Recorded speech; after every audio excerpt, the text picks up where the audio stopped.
우리가 오늘날 생각하는 그런 교회의 개념을 가지고 있지 않았어요. 교회에서 행해지는 설교는 사도나 당시는 속사도에 의해서 그 설교들이 행해졌어요. 사도는 예수님의 제자들을 이야기합니다. 예수님이 살아 계신 것을 보고 예수님의 가르침을 직접 들은 사람들이에요. 속사도는 예수님의 제자들의 제자, 또는 한 달이 건넜지만 예수님이 살아계신 것을 보고, 또는 그 당시 함께 있었던, 그러니까 어린아이였죠. 예수님이 살아계실 때는 지금 100년, 150년 요 경이니까 예수님 33년에 돌아가셨으니까 좀 100년 차이잖아요. 그러니까 할아버지 뻘이야, 할아버지.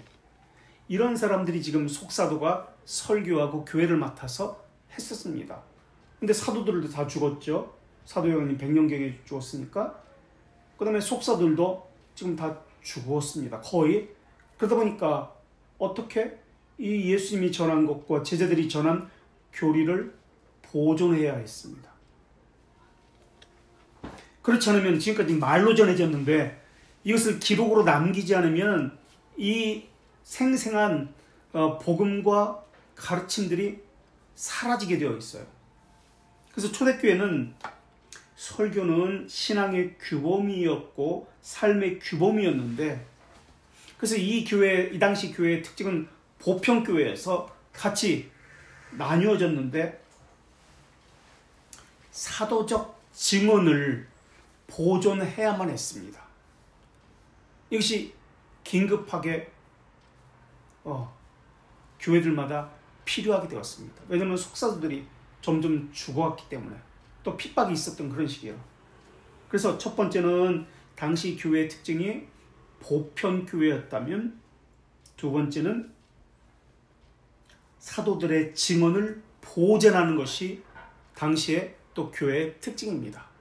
우리가 이 가르침을 이 속사도들이 돌아가시기 전에 기록으로 남겨야 된다. 지금까지는 구두로 전해졌거든요. 기록이 아니라. 그래서 구두로 전해진 것을 이들이 돌아가시기 전에 다 기록으로 남겼어야 했습니다. 또 사도나 속사도에 의해서 가르쳐진 이 가르침이 또 우리만 배운 것이 아니라 교회에서 계속 보존되어서 우리 후손들에게도 전해져야만 했습니다.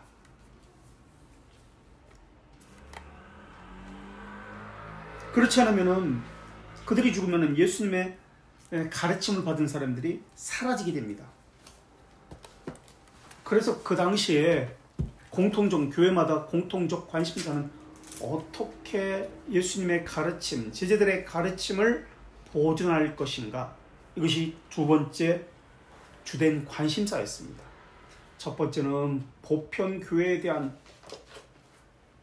것이 초대교회, 그 당시 교회, 그 당시의 특징이었다면, 두 번째는 어떻게 하면 이 가르침을 보존할 것인가, 이것이 주된 관심이었습니다. 속사도 교부들의 가르침을 보존하는 것, 이것은 가르침 보존한다는 것은 또 이런 말이 됩니다. 교회 내에 다른 것들이 사도들이 가르친 것 말고 이교도들의 사상, 세상 철학들이 교회 내에 들어올 수 없게 하는 것과 관련되어집니다. 당시 이교도들의 사상은 크게 두 가지 것이 있었는데, 하나는 영지주의가 있었고 또 하나는 열광적 예언주의가 있었습니다. 이들을 경계해야 했습니다. 그리고 사도들의 가르침을 보존해야 했습니다. 그래서 각 교회에 세워진 목회자들, 장로들이 있었습니다. 이들을 통해서 이들의 역할이 중요시 여겨지던 시기였습니다. 그래서 성경에도 보면은 사도 바울은 에베소에 누구를 남겨서 세우게 됩니다. 누구를 남겨서 세우게 되죠? 에베소의 목회자를 세우게 되는데 어떤 젊은 청년을 세우게 됩니다. 그래서 그 청년한테 뭐라고 얘기하냐면 포도주 한 잔 시켜라 라고 이야기합니다. 너 위병 때문에 포도주 한 잔 시켜라. 그렇게 이야기해요. 그가 누구일까요? 에베소의 목회자.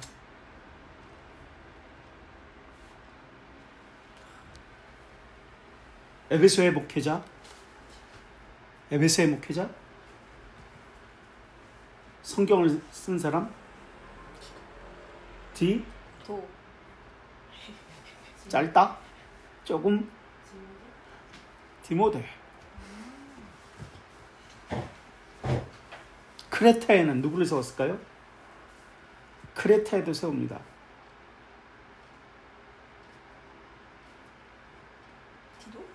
디리도. 바울 대신, 바울이 다 목회자로서 있을 수 없으니까 그들을 세워서 목회자로서 훈련을 시켜서 그곳에 바울의 대리로 행하도록 했습니다. 그래서 감독으로서 또 장로와 동의어로서 그들을 통해서 가르침을 받게 한 겁니다.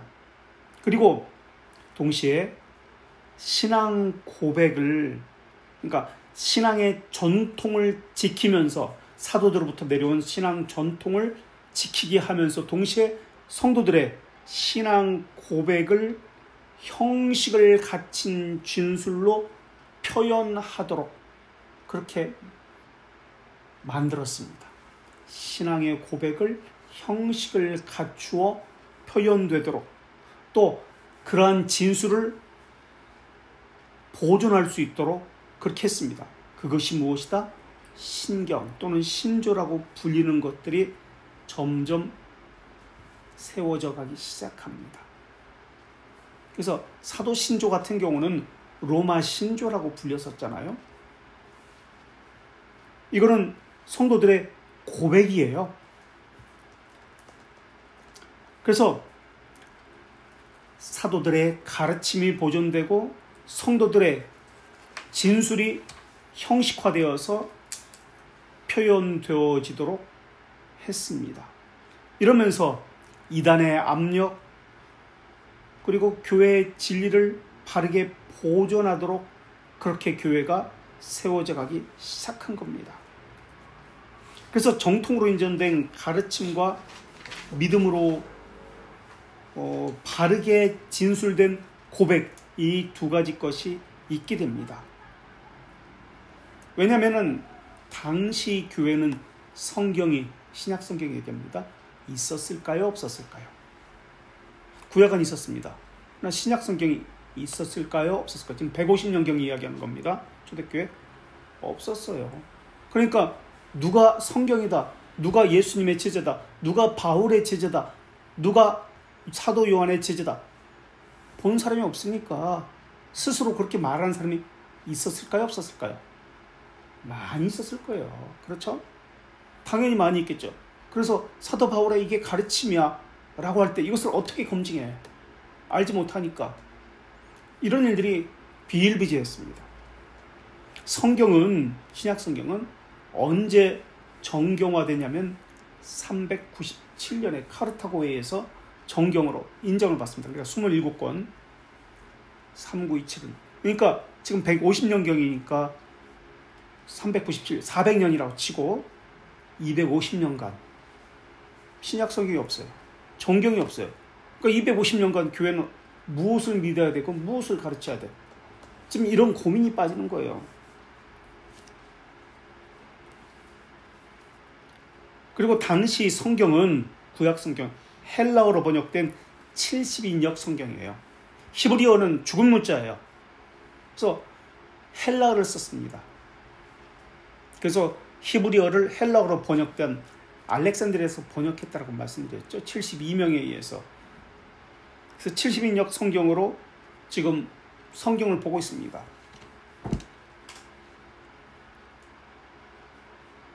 그리고 초대교회 설교도 신약을 설교하지만, 그러니까 예수님의 가르침을 설교하지만 예수님의 가르침과 사도들의 가르침은 신약을 배경으로, 예수님의 가르침을 배경으로 구약을 해석한 것을 가르쳤다는 것을 알 수가 있어요.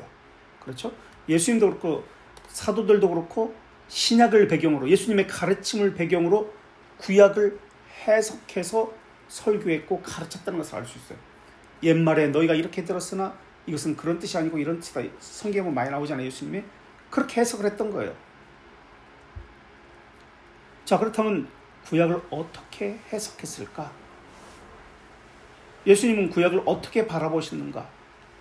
예수님의 가르침, 행위는 구약을 어떻게 해석했는가? 이것이 중요했습니다. 전통은 죽은 것이 아니라 살아있는 영속적인 음성이었어요. 그래서 이것을 사도들이 그리고 속사도들이 가르쳤는데 입으로 전해지던 구결이 이제는 왜곡이 와전이 이루어지기 시작했던 겁니다. 그러면서 동시에 내가 아까도 얘기했지만 사도 아무개의 제자다 하는 사람들이 우후죽순 나타나기 시작하는 거예요. 그래서 왜곡, 와전, 바른 가르침을 보존하기 위해서 기록이 필요했던 겁니다. 속사도들이 점점 죽어가면서 사라져가면서 더더욱 그래야 했던 것입니다. 그런데 이때 또 어떤 일이 있었냐면 구약밖에 없던 시기예요. 이런 시기에 구약은 잘못된 것이다. 구약을 거부하는 이들이 나타납니다. 두 부류가 구약을 거부했는데 그러니까 구약 성경밖에 없어요. 70인여 헬라어로 된 거부하는 거예요. 두 부류가 구약 성경을 거부했는데 그러니까 현재 있는 가르침 이것만 성경으로 인정했는데 근데 성경이라는 것은 없습니다. 두 부류가 온데 하나가 영지주의고 한 부류는 마르치온입니다. 마르키온이 죽은 해가 160년입니다. 그러니까 지금 유스티누스가 165년에 죽으니까 같은 시대에 살았던 사람이에요. 동시대 사람이에요. 마르키온은 아까도 얘기했지만은 나는 사도 바울의 제자다, 후계자다, 수속 제자다 이렇게 말을 하고 다녔던 사람이에요. 마르키온은. 그래서 구약의 하나님과 신약의 하나님은 다른 하나님이다 라고 가르칩니다. 예수님이 가르친 하나님은 구약의 하나님이 아니라 신약의 하나님인데 이 신약의 하나님은 구약의 하나님과 다른 하나님이다 가르친 겁니다. 그 당시 신약이 없었다고 그랬어요. 성경이 없었다고 그랬어요. 구약만 있었다고 그랬어요. 이 말은 마르치온의 구약은 잘못된 것이다. 다른 하나님이다라는 말은 유대교와 결별하자. 모든 것을 다 손을 끊어버리자 라는 말이에요. 예수님이 말씀하신 것은 구약의 하나님이 아니다. 새로운 신약의 하나님이다. 사람들이 들을 때는 마르키온의 말이 타당하다고 생각해요. 더군다나 처음에는 예배를 어디서 드렸다고 그랬죠? 신약의 성도들은 어디서 처음에 드렸어요? 예수님 당시도 그렇고 바울도 그렇고 회당, 유대교와 손을 여전히 붙들고 있었어요. 그런데 점점 어떻게 됐다고 그랬죠? 어디서 예배를 했다고 그랬죠? 회당이 아니라 회당에서 벗어나서 가정집에서 예배를 했습니다. 마가의 다락방이라든지 등등 가정집에서. 그 말은 유대교와 손을 끊었다는 뜻입니다. 그러니까 당시 사람들은 그래 맞아. 구약의 하나님은 전쟁의 하나님이야. 공포의 하나님이야. 징벌하고 나쁜 자에게는 즉각 심판하신 하나님이야. 그러나 예수님이 가르친 하나님은 그런 하나님이 아니야. 자비의 하나님, 사랑의 하나님, 선하신 하나님, 죄들을 용서하신 하나님이야. 병자를 치유하신 하나님이야. 그러니까 예수님의 가르침과 행동을 볼 때 구약의 하나님과 전혀 다른 하나님이라는 것을 그들은 마르치온의 말을 통해서 그래 마르치온이 맞아 라고 생각했던 거예요. 그래서 예수 그리스도 안에서 가르쳐진 계시된 하나님은 선한 하나님이고 죄를 용서해 주시는 자비의 하나님이다. 죄에 대해서 정죄하고 악을 미워하시는 심판하시는 하나님은 구약의 하나님이다. 그러니까 우리의 하나님이 아니야. 이건 유대교의 하나님이야. 이렇게 돼버린 거예요. 마르키온을 추종하는 사람들이 엄청 많았어요. 또 마르키온이 바로 얼마나 이단들은 말을 잘하거든. 속인 말을 하기 때문에 또 바울의 제자라고 하니까 그렇게 믿었던 거예요. 그래서 생각보다 마르치온을 추종하는 사람들이 많았습니다. 오늘도 그러잖아요. 교회에서 위로 사랑을 베풀어야지 왜 죄를 얘기해? 왜 심판을 얘기해? 용서하는 것이 교회 아니야? 죄와 심판을 말하면 안 돼. 위로를 줘야지. 복수의 하나님에 대해서 말하면 안 된다는 거예요. 심판 하나님에 대해서 이야기하면 안 된다는 거예요. 이게 오늘날 사상이잖아요. 이게 바로 마르키온의 사상이에요. 오늘날도 살아있어. 마르키온의 사상이 사람들의 생각 속에. 그래서 마르키온은 구약은 없애버려요. 유대적 전통이 있는 마태복음 이런 건 다 없애버려요. 그래서 사복음서에서는 누가복음, 그리고 이 사람은 바울의 제자로 했으니까 바울 서신만 가지고 아직 떠도는 편지들, 이것만 가지고 성경이다라고 가르쳤던 거예요. 당시에는 정경이 없었으니까, 문서가 없었으니까 입에서 입으로 전해지는 말만 가지고 가르쳤던 거예요. 그래서 이런 한 부류로 마르치온이 있고 또 한 부류는 영지주의자들이 있었습니다. 영지주의자는 유대교적 계시와 기독교적 계시는 전혀 다르다는 것이 영지주의자입니다. 영지주의자들은 뚜렷한 이혼론적 사상을 가지고 있어요. 이 이혼론적 사상은 마르치온에게도 보입니다. 마르치온도 이혼론적 사상을 가지고 있어요. 그래서 이들은 사도들이 전해준 편지들이 있잖아요. 사도서라고 불렀어요. 사도서. 그래서 사도들이 새롭게 전해준 것이라고 해서 구약의 요소가 들어있는 것은 다 제거해버리고 신약의 요소, 새로운 종교로서 신약의 요소만 가르쳤고 전해진 겁니다. 그러니까 아까도 얘기했지만 정경이 4세기 397년에 정경으로 인정됐으니까 250년간 어떤 혼란, 어떤 왜곡, 오류가 있었는지 우리가 말하라 하지 않아도 알 수가 있는 것이죠. 그래서 우리가 이미 배운 대로 초대교회는 클레멘티 1서신, 클레멘티 2서신, 또 디다케 우리 다 봤잖아요. 이게 성경으로 읽혀졌어요. 그 당시에.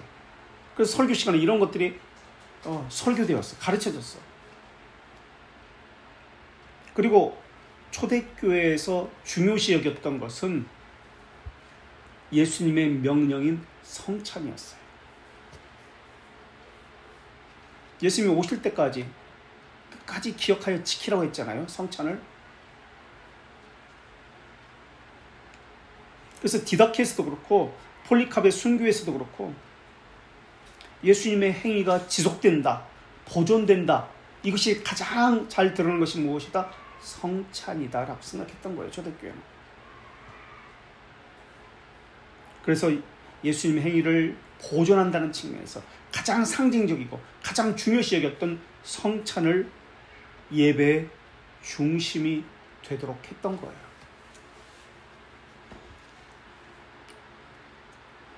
그리고 2세기에 성찬은 예수님은 언제 성찬을 했죠?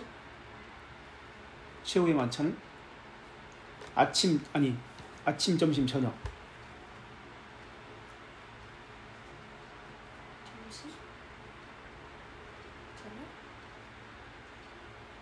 또 아침?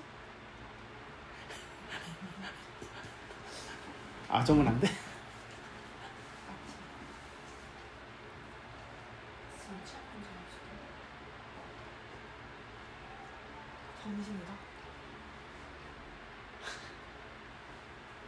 잡히시기 전인데 새벽 잡히시기 점심 잡히시기 저녁 밤. 밤은 아니에요. 아, 그래? 그냥 그 그림 있잖아요. 최후의 만찬. 그 배경이 밝았어요. 아, 그래? 주변이 아니에요. 오, 그랬구나. 그럼 성경 한번 찾아봐봐. 또 바울의 제자가 또 나타났네. 성경 한번 찾아보자. 우리 한번 누구 대표를 한번 찾아봐요. 최후 만찬 찾아봐. 누구 한번 찾아봐. 최후의 만찬 마태복음 뒤쪽에 찾아. 잡히시기.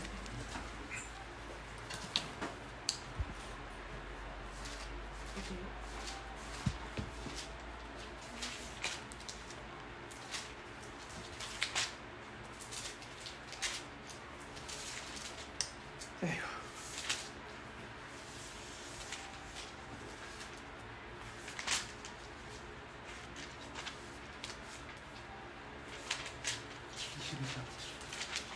몇 절이에요? 몇 절이야?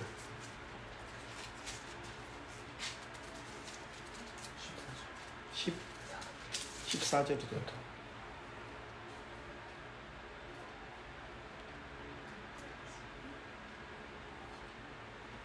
아니 저녁인지 아침인지 안 나왔잖아.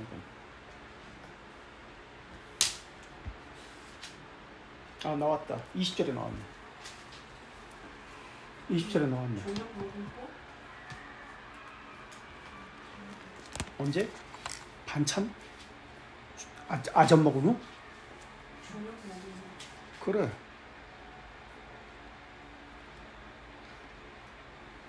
저녁을 먹은 후.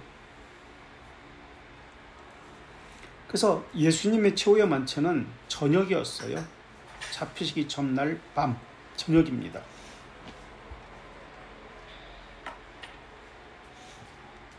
그런데 초대교회에서는 성찬을 예배가 언제 있었다고 그랬죠?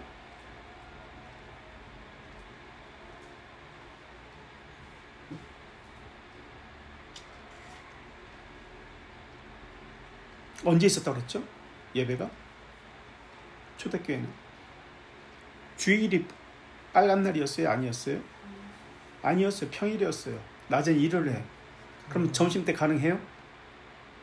그럼 언제 했어요? 새벽에.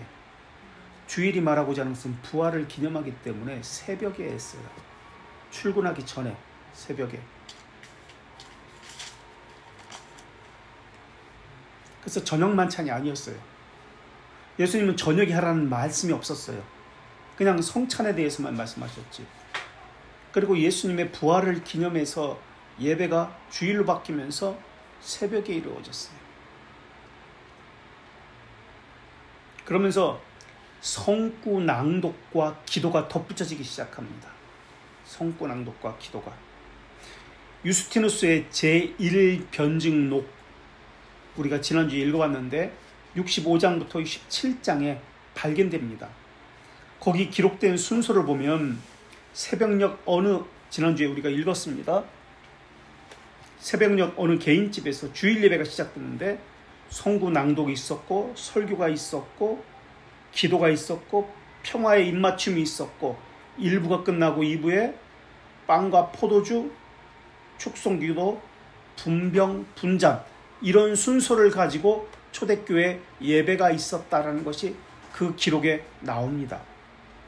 그리고 제1변증서 65장에 나왔고 66장에도 성찬이 그리스도의 인성 안에 그것을 먹고 마시면서 자신들도 예수 그리스도와 함께 접붙여져서 함께 먹고 마신다라고 기록하고 있습니다.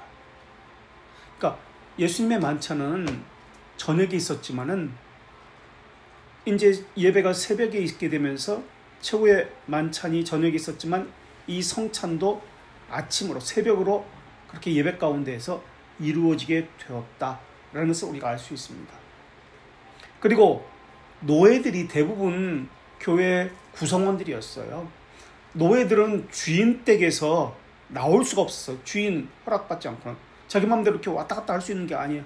그렇기 때문에 저녁에 있을 수 예배가 있었다는 것은 예배가 있게 되면은 도저히 나올 수가 없게 되는 거예요. 그래서 또 황제가 인가되지 않는 모임은 또 사람들 눈에 띄어서도 안 되었어요. 그래서 새벽에 예배가 이루어질 수밖에 없었습니다.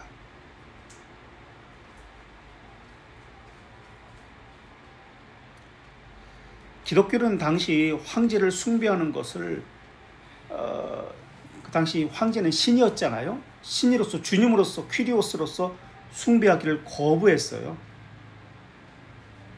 그렇기 때문에 사회의 지탄을 많이 받았습니다. 그러면서 이런 정경이 없다 보니까 교회 내에 오류들, 영지주의와 마르치온 같은 왜곡들, 성경에 대한 왜곡들, 이런 것들이 교회 내에 들어와서 교회 내부를 흔들기 시작했던 겁니다. 그래서 기록으로 남겨야 되는 이런 필요성을 가지고 있었던 것이에요. 영지주의는 혼합주의입니다. 동서양의 모든 것들을 다 혼합해서 그 시대의 상황에 맞게 적응하자, 타협하자, 이게 영지주의예요. 그 시대에 맞게 변화시키자, 이게 영지주의 사상이에요. 그래서 에데사라는 곳에 십자군 전쟁, 우리가 중세교회 때 배웠는데 에데사에 공국이 세워지는데 이곳이, 그리고 또 알렉산드리아가 영지주의의 본고장입니다. 중심지예요.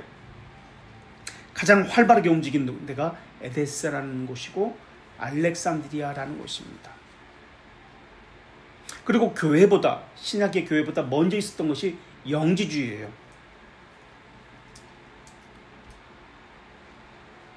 영지주의가 있었던 알렉산드리아의 에데사에, 원래 영지주의가 원래 있었습니다. 유대주의로부터 동서 혼합주의로부터 나타나는 것이 영지주의니까, 다 혼합해서 나타나는 것이 영지주의니까 영지주의가 먼저 있었는데 교회가 나중에 그 영지주의가 있던 지역으로 들어간 거예요. 그러다 보니까 교회가 나중에 생겼고 그 전통의 문화가 영지주의였기 때문에 교회 내로 영지주의가 혼합적으로 들어올 수밖에 없는 구조를 가지고 있었던 거예요.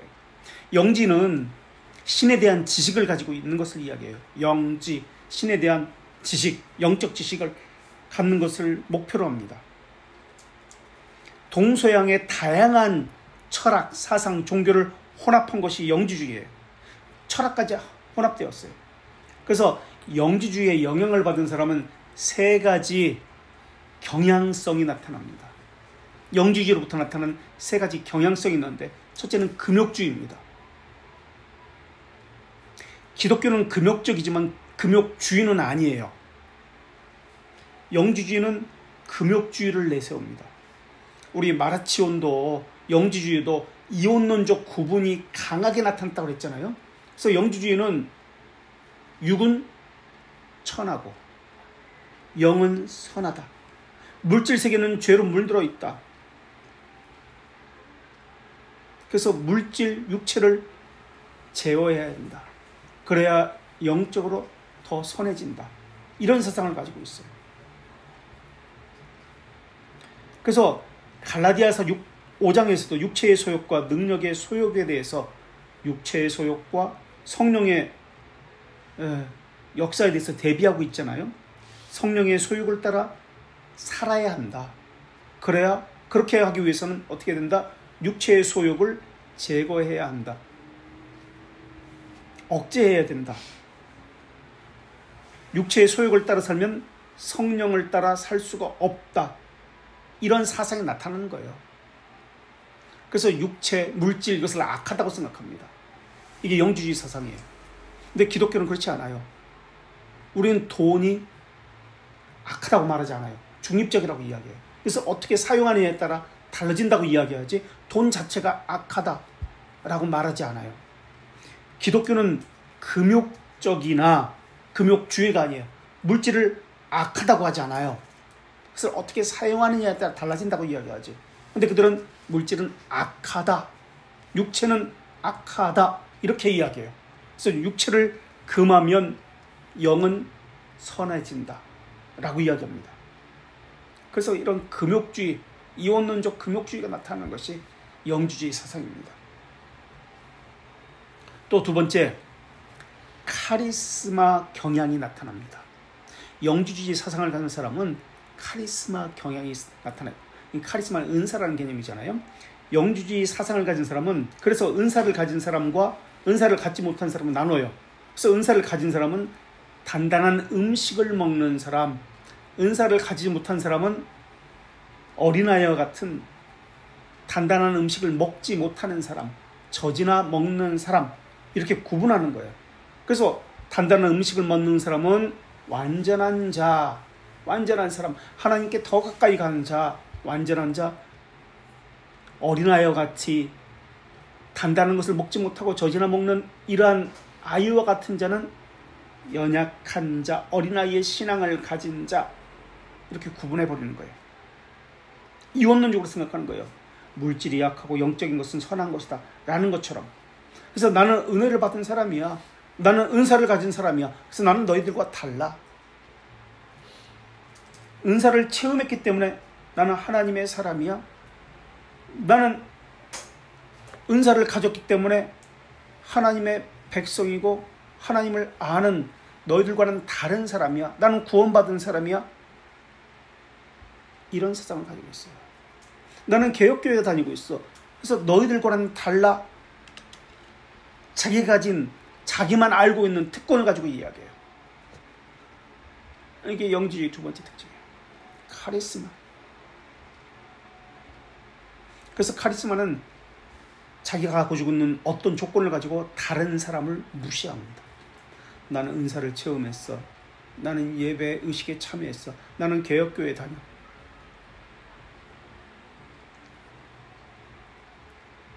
나는 너희보다 더 많이 알고 있어 등등, 이런 것을 가지고 카리스마 경향이 두 번째로 나타납니다. 세 번째 영주주의의 특징은 뭐죠? 어떤 경향성으로 나타나죠? 철학적 사색의 경향이 있습니다. 영주주의의 사상을 가진 사람은 세 번째로 철학적 사색의 경향이 있습니다. 이 사람들은 이해하려고 노력합니다. 상상을 합니다. 그래서 성경에 기록되지 않은 것을 우리 그런 것을 배웠는지 모르겠습니다만 성경 속으로 들어가 보자. 그래서 마리아가 돼보자, 바울이 돼보자, 가늠한 여자가 돼보자, 거기에 군중이 되어서 그 스테반이 죽는 모습을 한번 살펴보자, 뭐 이런 식으로 성경 속으로 들어가서 그러니 한번 해보셨나요? 그런 경험 보셨나요? 철학적 사색을 가지고 상상을 해요. 쉽게 이해시키기 위해서 만드는 것이 이 철학적 사색의 경향이 있다는 뜻이에요. 사람을 쉽게 이해시키기 위해서 고안해내는 거예요. 만들어내는 거예요. 상상해서. 이걸 오늘 적용해 볼까요? 아, 교리가 너무 어려워. 그럼 사람들에게 쉽게 이해시키기 위해서 어떻게 해야 되지? 아, 그래, 그림이다. 만화로 교리를 만들면 되겠구나. 도표를 만들어가지고 쉽게 사람에게 이해시키자. 교리를 만화식으로 만들어서 만화로 읽는 교리 문답서, 만화로 하는 뭐 신앙 고백서, 만화로 만들어가지고 하면 되겠구나. 이런 것들 다 여기에 속할 수 있습니다. 사람을 이해시키기 위해서. 근데 사람들은 몰라요. 이 영지주의 사상의 이 영향으로 나왔다는 것을 몰라. 아, 사람을 위해서 쉽게 이해시키기 위해서 만들어진 것이니까 우리에게 필요한 거야. 그러니까 베스트셀러가 돼버려. 관습적으로 그렇게 생각해버려요. 성경 중심의 신앙을 가져야 되는데 그렇게 하지 않아요. 이게 바로 영주주의, 혼합주의, 사회와 세상과 쉽게 타협을 해버려요. 쉬운 것과 이해시키기 위해서 쉽게 양보를 하는 거예요. 이게 영주주의 사상이에요. 그래서 사회에서는 환영받아요. 아, 그래, 믿으려면 그렇게 믿어야 돼. 우리와 다를 바가 없잖아. 저들은 사회에서도 빛으로 소금으로 살고 있어. 타협하는 것, 언제든지 융화된 것, 이게 영주주의의 특성입니다. 그래서 이 세 가지 중에 하나만 나타난다고 영주주의라고 하면 안 되지만은 이러한 것들이 나타날 때 영주주의적 성향이 있다라고 이야기해야 합니다. 그래서 이 영주주의 사상은 먼저 그리스도교보다, 기독교보다 먼저 있었던 사상이에요. 그러면서 어떤 종교가 생기면 다 이렇게 혼합하는 거예요. 기독교가 생겨나자 또 혼합하는 거예요. 동양, 서양, 철학, 기존에 있던 신앙, 기독교까지 다 포함해서 나타나요.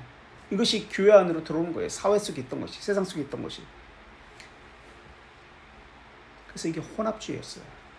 이러한 것이 지금 유스티누스가 있던 이 당시에 활발하게 있었던 두 가지 사상입니다. 영주주의 사상을 정리한 두 사람이 있는데 누구냐면은 바실리데스, 140년에 사망한 사람입니다. 바실리데스. 영주주의를 체계적으로 조직신학적으로 정리한 두 사람 중에 한 사람이 바실리데스. 140년에 사망한 사람이니까 유스티누스는 165년에 사망했으니까 그래도 어느 정도 같은 시기의 사람이에요. 또 한 사람은 로마 감독 발렌티누스입니다. 로마 감독, 정확히는 후보죠. 로마 감독 발렌티누스. 발렌티누스라는 사람이 영주주의를 체계화시키고 학문적으로 조직화시킨 사람입니다. 로마 감독이에요. 정식적으로 로마 감독은 되지 않았지만 대행까지는 됐던 사람이에요. 발렌티누스. 다시 말해볼까요? 로마 감독이면 로마 전체를 다스렸던 목사였어요. 우리는 식으로 얘기하면 총회장이야. 총회장. 총회장이 영주주의의 사상의 정통 골수 분자야. 이런 사람이 가르쳤어요. 그러면 그 교회는 어떻게 돼? 영주주의 사상을 배울 수밖에 없는 거예요. 로마 교회예요. 그러니까 로마 교회, 그 당시에는 교회가 몇 개 있지도 않았잖아요. 로마 교회는 엄청난 대단한, 우리가 볼 때는 대단한 교회잖아요. 로마 교회, 그죠? 5개 교구가 있었잖아요. 알렉산드리아 교구, 알렉산드리아도 영주주의의 본산지. 로마 교구, 로마 감독, 그 다음에 또 어디 있어요? 예루살렘, 안디옥, 그 다음에 콘스탄티노플 5개. 그 중에 하나 로마, 알렉산드리아, 영주주의. 엄청난 거예요 지금. 이 발렌티누스, 이 사람은 100년에 태어났어요. 100년에 태어났어. 유스티누스도 100년에 태어났잖아요. 동갑이에요. 동갑. 친구야, 친구. 친구는 아니지만 어쨌든 유스티누스도 로마에 있었잖아요. 로마에서 철학학교를 했잖아. 그러니까 모르긴 모르지만 서로 알고 지냈을 가능성이 많아요. 서로 교제하고 지냈을 가능성이 많아요. 그리고 유스티누스가 165년에 죽었는데 이 발렌티누스는 175년에 죽었어요. 그러니까 동시대 사람이에요. 같은 지역에도 있었던 사람이에요. 이런 영주주의 마르치온의 배경 속에서 교회는 어떻게 해야 했을까? 밖으로는 외부에서 핍박이 있었고 내부에서는 왜곡된 사상과 철학, 영주주의, 그리고 마르치온과 같은 사상들이 있었습니다. 동시에 이 사도와 속사도들이 지금 점점 죽으면서 진리가 보존되어야만 하는 절박한 상황 속에 있었습니다.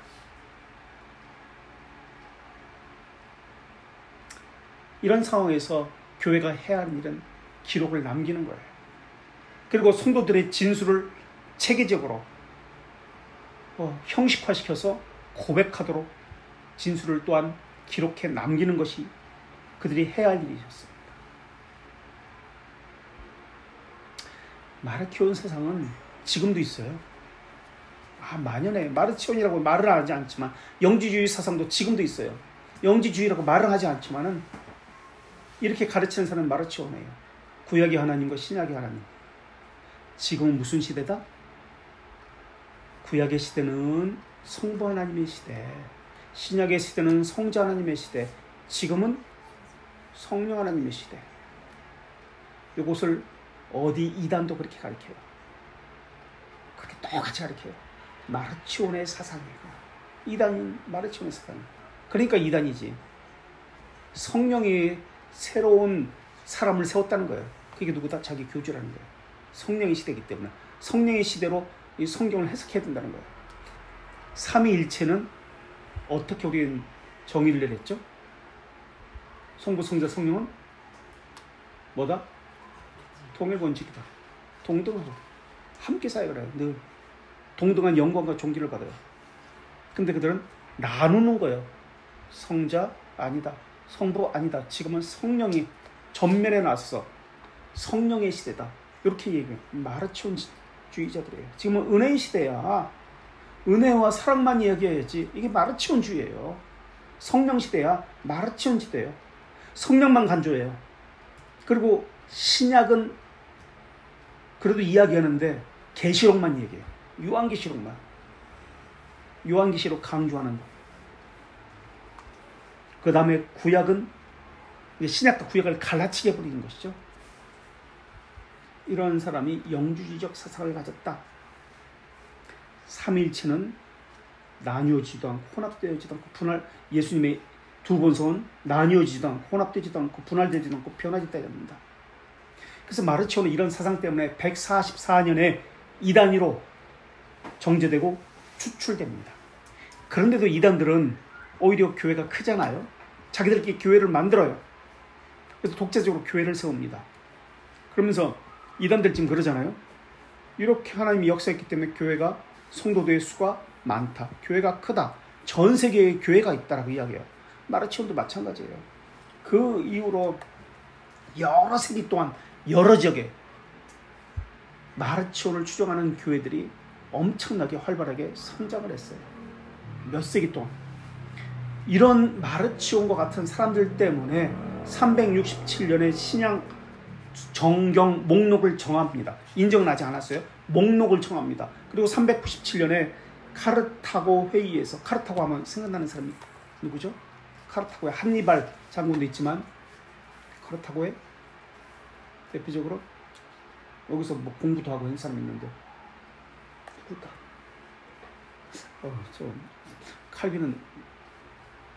칼빈보다 오래전 사람이라 저기한테 물어볼 수도 없고. 누굴까? 어거스틴. 자, 그래서 카르타고 회의에서 신약의 정경을 확립합니다.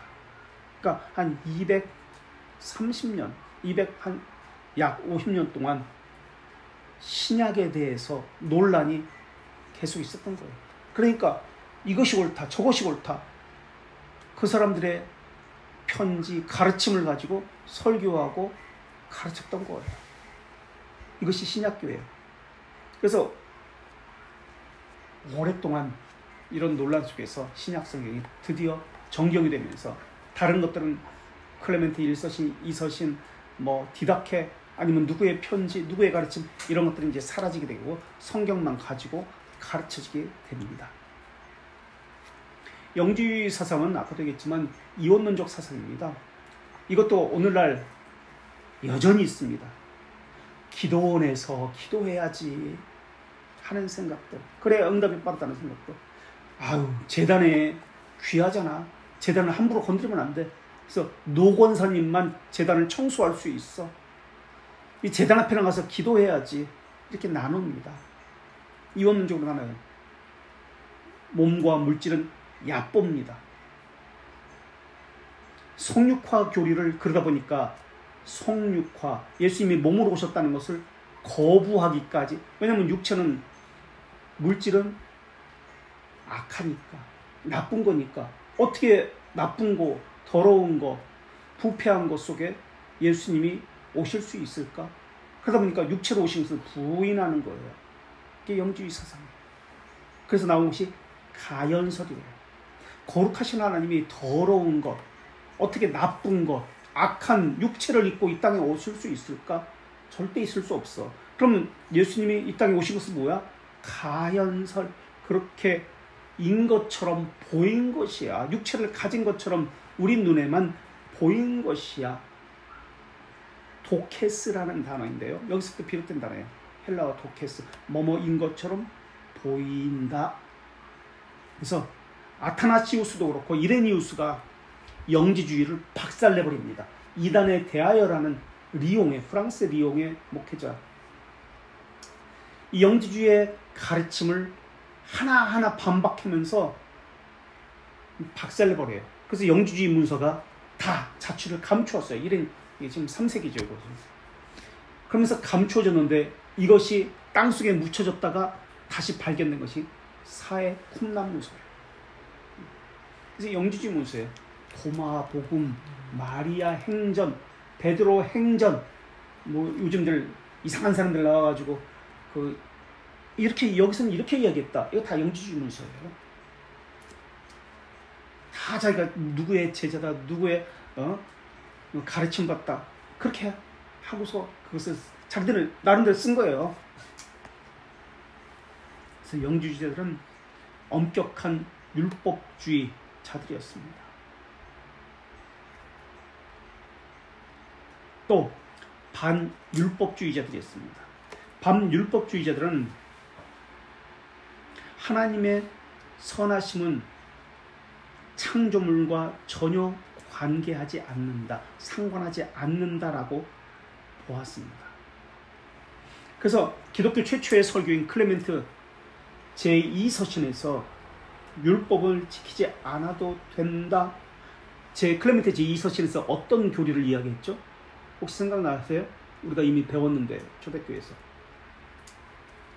5분, 10분만 더 할게요.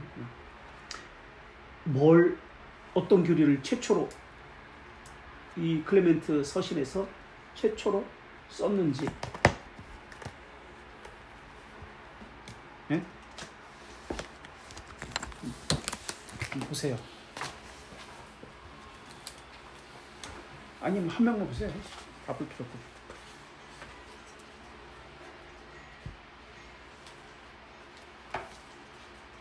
어디에 있죠? 교부들의 그 이야기 나오는 거.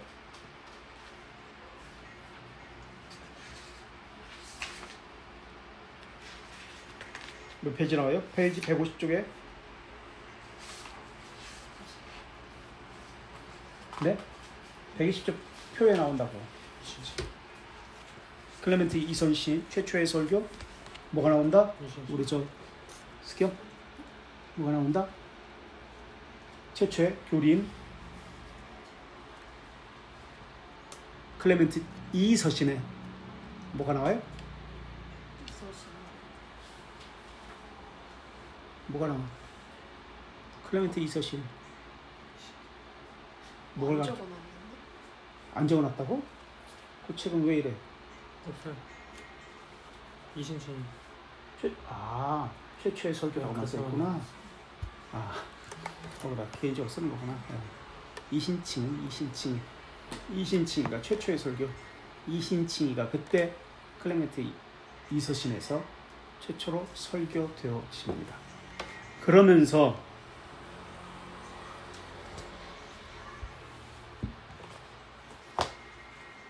율법을 지키지 않아도 된다. 하나님은 창조된 물질과 전혀 상관이 없다. 라는 것을 전면으로 반박을 합니다. 클레멘트 이서신에서 하고 있어요. 클레멘트 서신에서. 근데 영주의자들은 물질은 악한 것이니까, 세상은 악한 것이니까 하나님은 악하신 이 물질과 관계하지 않는다라고 그들은 가르쳤던 거예요.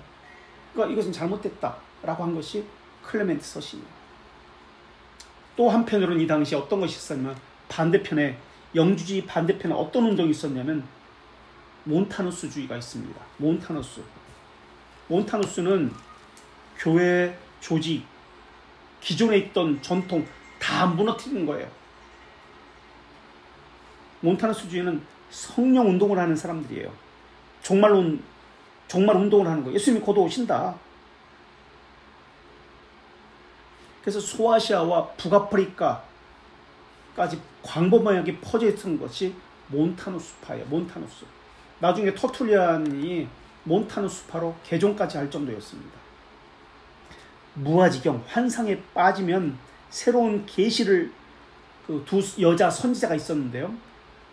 이 두 프리실라와 이름 잊어먹는 하나는 무아지경에 빠져서 새로운 계시를 받습니다. 그리고 새 예루살렘을 꿈꾸는 것이 몬타누스주의예요. 예수님 곧 오는데 너희들은 물질 가지고 뭐 할 것이냐. 재혼은 결혼해서 뭐해. 그래서 두 번째 회개 필요 없다. 새로운 계시를 받는다. 라고 했던 것이 몬타누스주의예요. 몬타누스는 나는 천사도 아니야. 나는 하나님의 대리로부터 받는 것도 아니야. 나는 성부 하나님으로부터 나는 온 사람이야. 라고 했던 사람이에요. 자기는 성부 하나님이 보내서 이 땅에 왔다는 거예요. 그래서 이런 영주주의, 마르치온, 몬타누스 이런 사상이 이 당시에 있었는데 이런 사상들에 대해서 교회 내부에 있던 사상입니다. 이런 사상들에 대해서 기독교의 전통 교리가 무엇인지 사도들의 가르침이 무엇인지 바르게 확립해야 했습니다. 내부적으로, 외부적으로는 로마의 핍박이 있었습니다. 그래서 사도적 증언을 보존하기 위해서 또 동시에 성도들에게 사도적 증언을 보존하고 가르치기 위해서, 또 동시에 외부에 핍박이 있던 로마 이교도들과 믿지 않는 사람들에게 기독교가 무엇인지를 설명하기 위해서 필요했던 것이 바로 유스티누스의 변증론입니다. 그래서 변증론은 유스티누스의 처음 시작할 때도 말씀드렸지만은 세 가지 대표적인 변증론이 있습니다. 유대인들에게 기독교가 무엇인지를 설명하는 유대인 트레포네와의 대화가 있고, 이 책에 나옵니다. 그 다음에 로마 황제와 원로원에게 기독교가 무엇인지를 설명하는 변증론 1, 변증론 2가 있습니다. 그래서 변증론 1, 2, 특히 2는 짧아요. 15장으로 되어 있는데 몇 페이지 되지도 않아요. 1에 부족한 것을 첨가해서 한 것이 2입니다. 그래서 지난번에 우리가 몇 가지를 변증록 1에서 살펴보았잖아요. 내용도 쉬워요. 우리가 믿는 것이 무엇이다, 너희들은 우리를 핍박할 이유가 없다 라고 했던 것이 변증록 1입니다. 그래서 이것을 언제 한번 읽어봤으면 좋겠다, 처음부터까지 우리가 몇 가지만 봤는데 라는 생각을 해봤습니다. 변증은 정의를 위한 변론이라는 뜻입니다. 정의를 위한 변론 또는 연설. 이 변증은 이 형식은 기독교가 먼저 사용한 것이 아니에요. 철학에서 가져왔어요. 누가 사용했냐면 소크라테스가 먼저 사용했어요. 자기를 위해서 씁니다. 그래서 소크라테스를 유스티누스가 제1변증론에서 변증서에서 언급을 합니다. 그리고 사도행전 22장과 26장에 보면 사도 바울이 자기 변증을 합니다. 황제 앞에서. 바로 이것이 기독교 변증이다 라면서 그 변증서가, 제1변증서, 제2변증서가 여기서 영향을 받게 됩니다. 그래서 변증서는 이 이후로도, 유스티누스 이후로도 터툴리안, 키프리아누스, 오리게네스, 아테나고라스 등 수많은 사람들에게서 변증서가 쓰여지게 됩니다. 그렇다면 이 사람들과의 구별된 특징이 무엇인가? 유스티누스의 변증서의 특징은 예수 그리스도가 바로 그 메시아다라는 것을 주장한다는 점에서 특징이 있습니다. 또 다른 변증서는 하나님에 대해서 구체적으로 이야기했다면, 이 변증서는, 유스티누스의 변증서는 예수 그리스도가 메시아다라는 것을 그들과는 다르게 변증했다는 점에서 차이점이 있습니다. 그리고 다른 변증서는 서론과 결론이 깁니다. 그러나 유스티누스는 서론이 짧습니다. 결론도 짧습니다. 또 형식에 있어서는 바른 판단을 하도록 촉구하는 글귀가 많이 나옵니다. 바른 판단을 하십시오. 이성을 가지고 판단하십시오. 계속 반복돼요, 이 단어가. 그리고 이교도들한테, 믿지 않는 이들에게 이교도들은 개종하고 그리고 기독교를 믿어야 합니다라고 계속해서 간청하는 것도 특징입니다. 오리게네스가 유대인의 켈수스에게 대항하여 라는 변증서를 썼는데, 켈수스에 대하여, 그것은 공격적입니다. 반박적이고 아주 날카로운데, 이 유스티누스의 그 변증서는 공격적이지도 않고 날카롭지도 않습니다. 그래서 오리게네스의 변증서와는 또 다른 측면을 가지고 있습니다. 그래서 자신을 공격하는, 기독교를 공격하고 핍박하는 자들의 그 조목조목, 항목 하나하나 반박하는 글로 구성되어 있습니다. 이것이 유스티누스의 변증서의 특징입니다. 그러나 세레미는 없어요. 계속 했던 말 반복하고 이성을 가지고 생각하라, 왜 우리는 핍박을 하느냐, 수사학적 세레미가 없습니다. 그리고 이 유스티누스의 변증서의 특징은 우리는 이렇게 배웠습니다. 우리의 신앙은 이런 것입니다. 우리는 이것을 받았습니다. 우리는 이것을 전했습니다. 그렇게 이 단어들이 반복돼요. 우린 이것을 받았습니다. 우린 이것을 가르칩니다. 우린 이것을 전해받았습니다. 이런 표현들이 계속해서 유스티누스의 변증서에 반복적으로 나타납니다. 왜냐하면 기독교 전통을 계속해서 우리가 받은 것을 제시하기 위해서였습니다. 이것이 유스티누스 변증서의 특징이고, 그 시대의 사회적 배경 속에서 유스티누스의 변증서가 나올 수밖에 없었던 상황이 바로 이겁니다. 여기까지. 혹시 질문이나 하실 말씀 없으세요?